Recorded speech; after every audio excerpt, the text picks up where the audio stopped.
The Chicago Bears need to learn to finish football games. Today, I'm talking about their fourth quarter struggles. Every Bears fan knows one of the biggest issues with this team in 2023 was the inability to finish games. The Bears had over a 90% chance to win 3 games last year that ended up in losses due to fourth quarter collapses. In week 4, we had 99% odds of beating the Broncos with a 28 to 14 lead with under 16 minutes left to go in the game. The Bears would give up 17 unanswered points and lose that game 31 to 28. So disappointing. Then in week 11, we had 98% odds to win. The Bears led the Detroit Lions 26 to 14 with just 3 minutes left in the game. The Lions would go on to score 17 unanswered points in just 2.5 minutes and beat the Bears by a final score of 31 to 26. And then finally, let's talk about week 15 against the Cleveland Browns. We had a 92% chance to win that game. With just over 12 minutes remaining, the Bears led the Browns by a score of 17 to 7. The Browns would kick a field goal, then Joe Flacco would throw a 51-yard touchdown to Amari Cooper, and then the Browns would hit another field goal to beat us 20 to 17. 3 epic losses that would have led to us going 10 and 7 instead of 7 and 10. Think about that for just a minute. We would have made the playoffs if Eberflus didn't let those games slip away, but we wouldn't have landed Rome Odunze. So sometimes things work out for the better. I think I'm happier with those losses and having Rome Odunze than somehow would have won those games and not got Rome Odunze. Sometimes things work out for the better. But the Bears were even worse than just those 3 collapses that I just talked about. Let me bring up a recent tweet from Warren Sharp, who does great work for the NFL, where he tweeted how bad the Bears were in the fourth quarter. If games ended after 3 quarters, the Bears would have been 10-6-1 last year.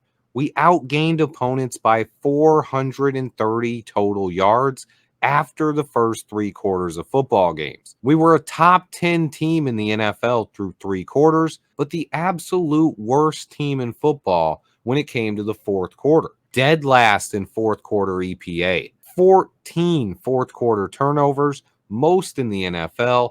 10 interceptions thrown, most in the NFL. And we were outgained by 446 yards in the fourth quarter, the second most in the league, ranking us 31st in the NFL. It's crazy just how bad this team was in the fourth quarter after playing so well in the first 3 quarters. I talked about it a lot last year during the season. It almost felt like Luke Getsy would just routinely take his foot off the gas and get ultra conservative late in football games. Even worse than just being conservative with the leads, though, the Bears also threw the ball the second least in the entire NFL when they were losing. If you aren't going to pass when you are losing, how will teams ever respect your passing game? That was an indictment of Luke Getsy. He is now gone. In comes Shane Waldron, and things should change this season. I've always wondered if Matt Eberflus played a part in Getsy's ultra-conservative nature. Eberflus said himself he oversaw the offense, so this year is going to be really telling. Waldron was not conservative, and he's a little bit more aggressive by nature. Pairing him with a rookie quarterback should lead him to dial things back a bit this year, but I'm really interested to see how things play out in the fourth quarter.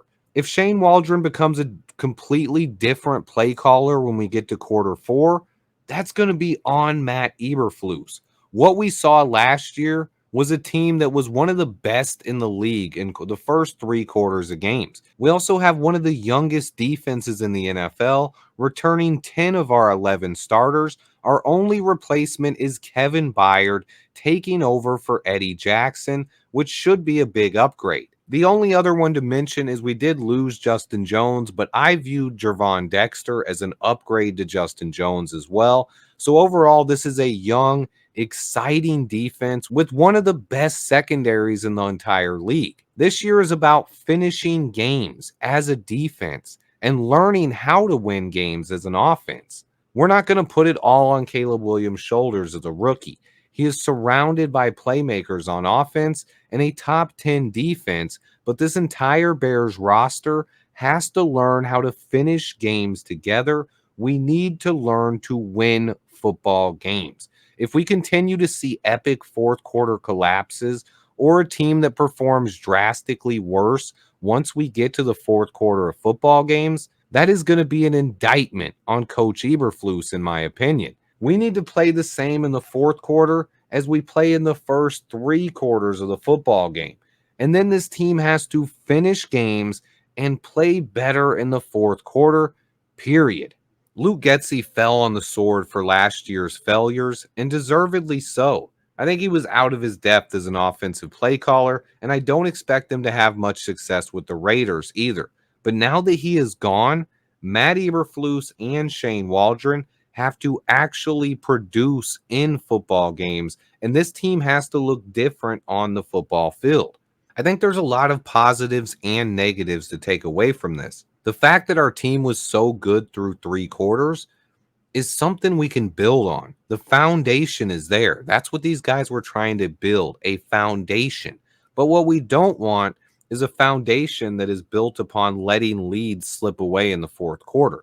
So that is something that has to be cleaned up this year. This is a serious thing. This team has to play better football once we get to the fourth quarter and close out football games.